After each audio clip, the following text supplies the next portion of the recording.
Na aula de hoje, a gente vai falar um pouquinho sobre o Renascimento. O Renascimento ele foi um movimento cultural que floresceu na Europa entre os séculos XIV e os séculos XVI. Ele vai estimular diversas áreas da sociedade e criou novas concepções socioculturais e políticas. Então, o Renascimento ele vai ser uma questão cultural, política, econômica, social, que vai perdurar dentro do contexto europeu na Idade Moderna.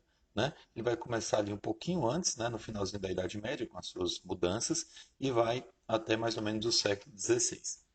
O contexto histórico para o surgimento do Renascimento, ele vai se dar com o avanço da burguesia, né, com a ascensão da burguesia, com o avanço tecnológico e o estímulo do comércio do Ocidente com o Oriente, sobretudo ali quando começou com as cruzadas e o processo das grandes navegações. Um dos fatores importantes para esse contexto histórico do Renascimento é a questão da burguesia, né, buscando novas atitudes, novos valores, né, e essa questão do cálculo, né, a questão do cálculo do tempo, cálculo do espaço, cálculo de riscos. Então, esses burgueses eles vão começar, né, a ter uma mudança da concepção de sociedade.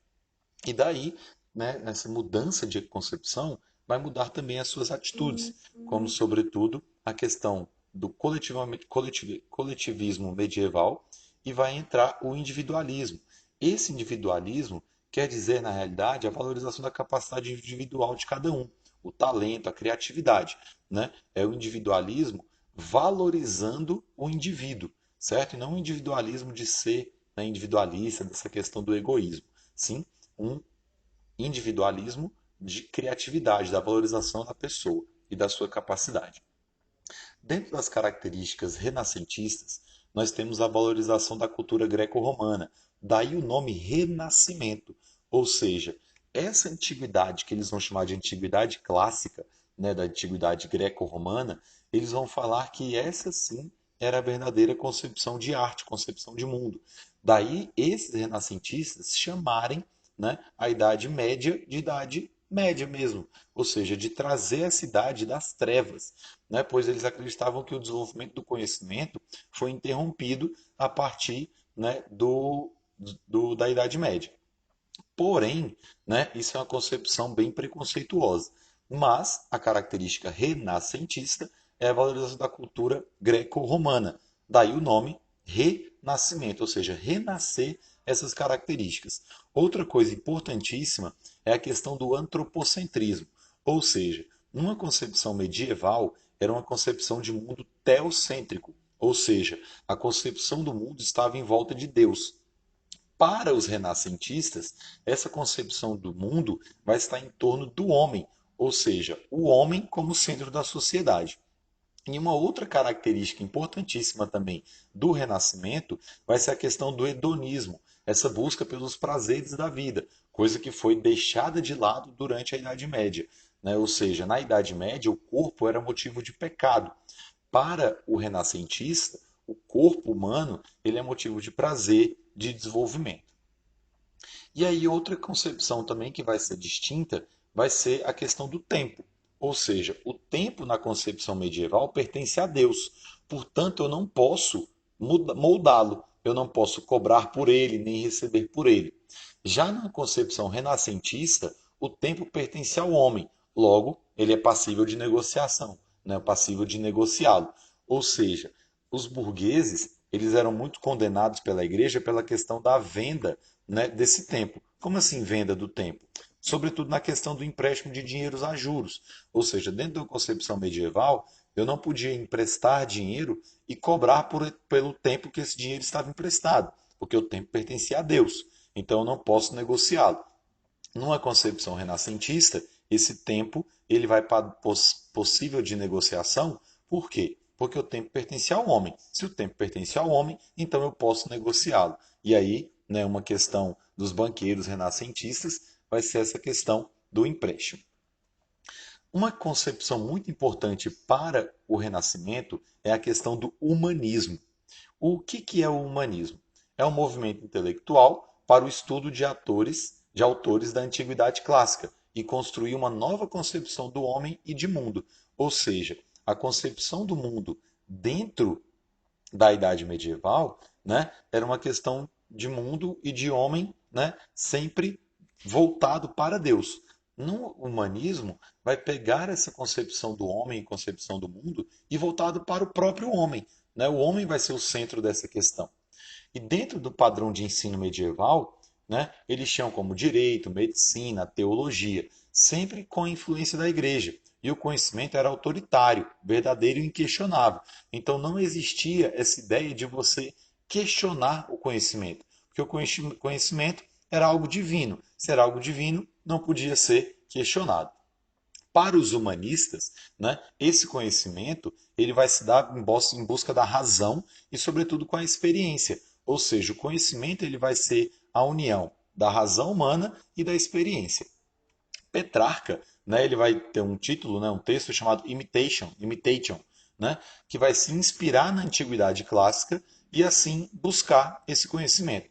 Ou seja, o conhecimento ele vai vir das experiências dos filósofos, dos pensadores da antiguidade clássica, como por exemplo Platão, Aristóteles, né?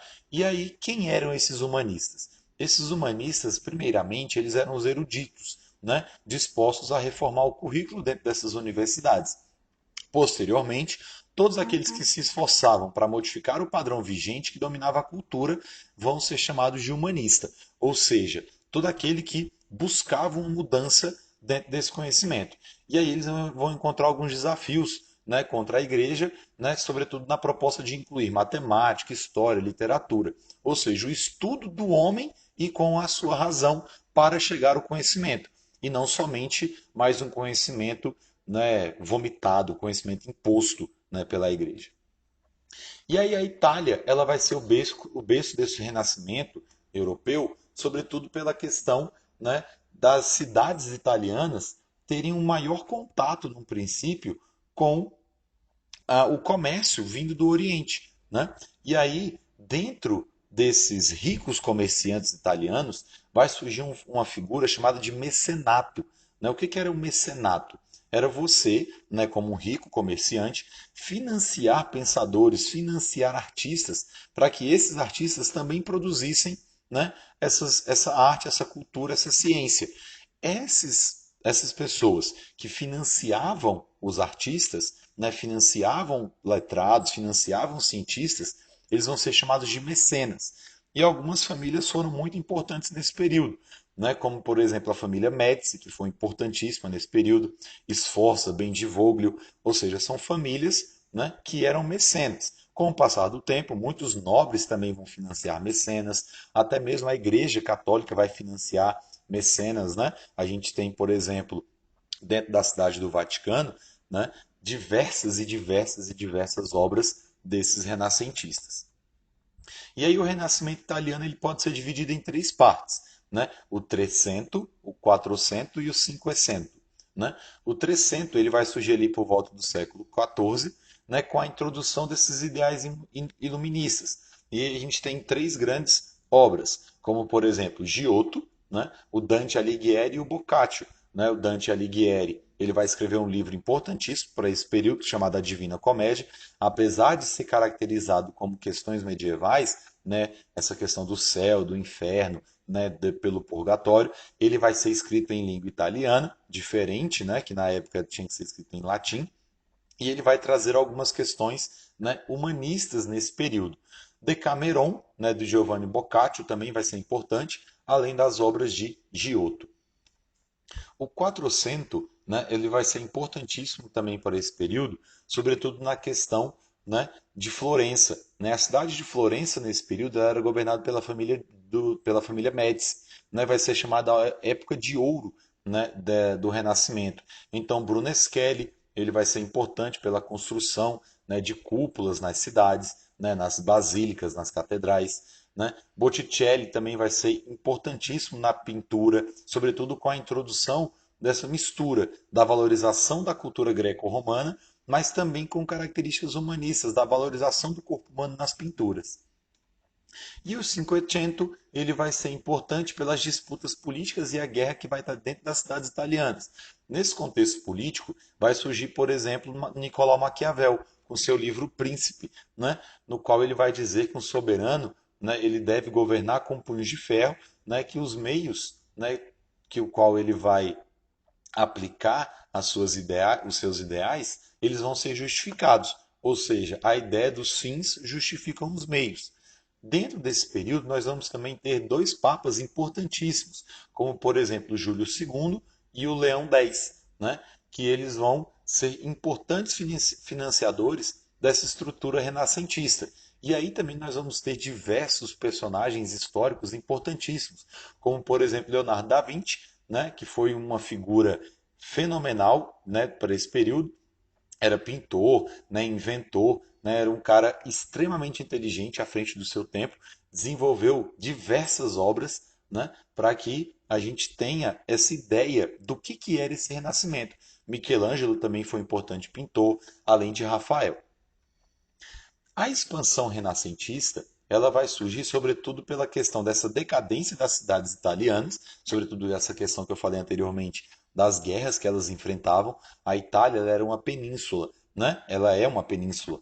E aí a cada cidade, né, ela era um reino separado, eram basicamente cidades-estados. Então elas estavam em conflito o tempo todo entre si. Com a expansão luso-espanhola, né, nas grandes navegações, essas cidades, né, de Portugal e Espanha também vão ser importantíssimas nesse período. Por quê? Porque elas vão ter contato com outras culturas e vai ter o dinheiro, né? E aí, com esse dinheiro, eles vão conseguir financiar também os seus pensadores. E uma outra questão importantíssima para esse período é o surgimento da prensa, né? Com Johann Gutenberg, ele vai desenvolver os tipos móveis metálicos e vai facilitar o desenvolvimento dessa circulação de ideias, né, da divulgação da circulação desse pensamento renascentista. Então, a prensa, né, a imprensa, ela vai ser importantíssima nesse período, né, com a impressão dos folhetos. Né, ou seja, quanto mais circulação de conhecimento, mais conhecimento vai ser produzido. E aí outras regiões vai ser importantíssima também nesse período, como por exemplo na região de Flanders, né, que hoje fica a Bélgica e parte da atual Holanda, vai ter um carinha chamado Erasmo de Roterdã. Ele vai ser importantíssimo, né, pelas suas críticas à igreja e à sociedade da época. Né? Tem uma frasezinha dele muito importante do período que fala: os maiores males infiltram-se na vida dos homens sob a ilusória aparência do bem. Ou seja, né, ele vai fazer críticas o tempo inteiro a essa sociedade. Na Inglaterra, nós vamos ter dois representantes importantíssimos, Francis Bacon e Shakespeare. Francis Bacon ele vai dizer que o conhecimento se deve apoiar na experiência e não só na teoria. Ele vai dizer: o homem sábio cria mais oportunidades do que as encontra, né? Uma famosa frase do Bacon. E o Shakespeare, um dos mais famosos, né, sobretudo pelas suas peças, né, ele vai apresentar o caos, né, na sociedade e tem a ordem, a sua valorização de estrutura social. Né? Ele vai dizer: guardar ressentimento é como tomar veneno e esperar que a outra pessoa morra. Ou seja, ele vai estar valorizando o conhecimento, ele vai estar valorizando a sociedade e ele vai estar valorizando essa ordem social dentro das suas peças, dentro das suas obras.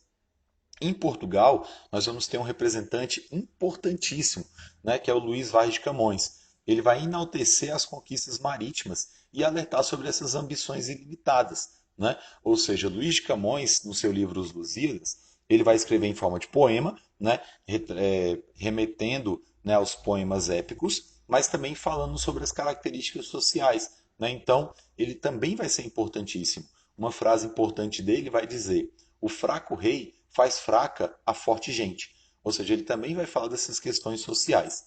E na Espanha, um dos grandes representantes, né, é Miguel de Cervantes, né, com seu livro Dom Quixote, que ele vai fazer uma dura crítica à estrutura social e, sobretudo, às novelas de cavalaria, que era importantíssimo para o mundo medieval. Né? E aí, o Miguel de Cervantes, com o seu livro Dom Quixote, vai questionar e criticar toda essa estrutura.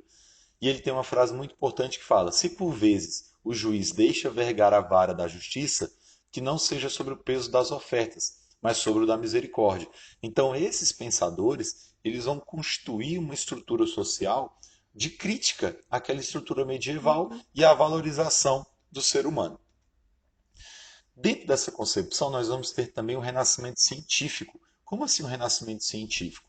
Dentro da Idade Média, a gente tinha uma concepção de mundo, sobretudo um mundo geocêntrico. O que quer dizer esse mundo geocêntrico? Que todo o sistema solar, né, estava em volta da Terra. O Sol é que dava voltas em torno da Terra, os planetas conhecidos de até então, que davam volta em torno da Terra. E aí, esse mundo geocêntrico, ele vai começar a ser questionado por esses renascentistas, sobretudo com o espírito crítico e o estudo sistemático da natureza do ser humano, com a astronomia, com a física, com a medicina.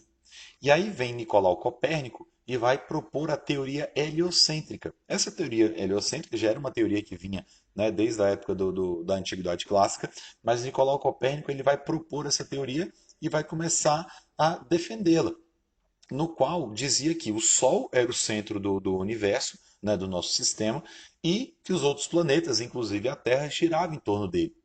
Após Nicolau Copérnico, vai vir um carinha chamado Giordano Bruno, que era favorável ao universo em movimento e essa crítica, né, aí ao heliocentrismo. Nicolau Copérnico, não, desculpa, Giordano Bruno, né, ele acabou sendo condenado pela Inquisição e foi morto na fogueira. Depois de Nicolau Copérnico, vai vir um carinha chamado Galileu Galilei, né? E ele vai desenvolver, né, aperfeiçoar o telescópio e vai fazer imagens da Lua, né? Imagens não, ele vai visualizar a Lua por meio desse telescópio, né? Visualizar os outros corpos celestes, fazer cálculos a partir disso e vai confirmar essa teoria heliocêntrica. A igreja, obviamente detentora do conhecimento, né, chama Nicolau, convoca, né, Galileu Galilei, e ele é julgado, né, e ele é condenado, né? Só que na condenação dele, né, ele pôde negar todo o seu conhecimento e viver em prisão domiciliar. Então ele escapou da fogueira por negar né, a sua descoberta. Né? Somente muitos séculos depois, né, é que esse julgamento de Galileu Galilei vai ser, né, desfeito. Outra questão importante vai ser um cara chamado Andreas Vesalius, né? Ele vai ser importante pela descrição da anatomia humana, né? Uma das práticas, né, dos renascentistas era conhecer o corpo humano. E conhecer o corpo humano a gente tem que avaliar o corpo humano. E essa avaliação muitas vezes ela era impedida pela igreja por acreditar que o corpo era um templo de Deus e era um corpo que não poderia ser maculado, né? Não poderia ser examinado, não poderia ser feito como ciência. E Andreas Vesalius ele vai fazer essa descrição detalhada do corpo humano, né? A anatomia humana com seus músculos, vasos sanguíneos, órgãos, essas coisas. Então, é isso, né? Dentro da questão renascentista, o que a gente tem que se preocupar é, sobretudo, a questão da valorização do homem no antropocentrismo, a valorização das ideias iluministas e a questão do heliocentrismo. Valeu!